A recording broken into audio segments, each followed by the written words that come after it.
BJP की चिंता बढ़ा रहे महाराष्ट्र के ओपिनियन पोल। महाविकास आघाड़ी के दावों में दिख रहा दम।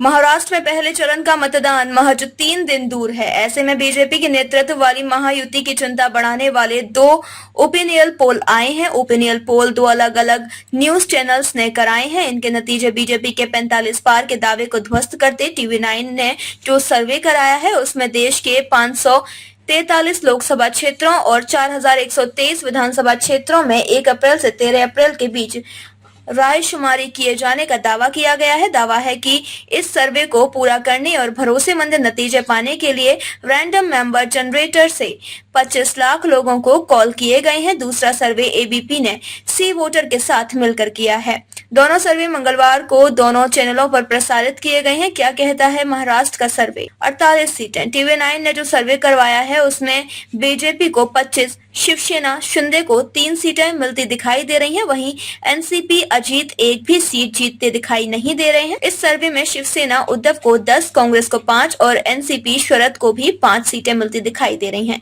इसके अलावा एबीपी सी वोटर के सर्वे में बीजेपी 21, 22 और शिवसेना शिंदे को 9, 10 सीटें दी गई हैं। वहीं एनसीपी अजीत इस सर्वे में भी खाता नहीं खोल पाई है।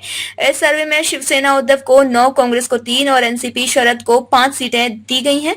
सर्वे की कुछ खास बातें। अजीत पवार को बड़ा झटका लगता दिख रहा है। दोनों ही सर्वे में अजीत के नेतृत्व वाली एनसीपी को एक भी लोकसभा सीट मिलती नहीं दिख रही है।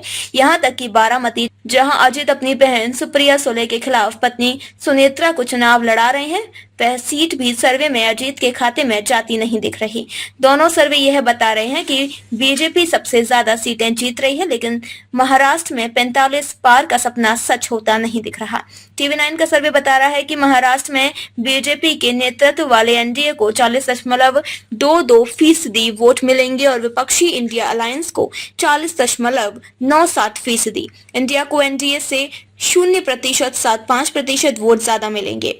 एबीपी सी वोटर सर्वे का अंदाजा है कि मुंबई की सभी 6 सीटों पर महायुति को जीत मिलने की संभावना है। हालांकि अब तक मुंबई में 3 सीटों पर पूरे उम्मीदवार भी घोषित नहीं हुए हैं।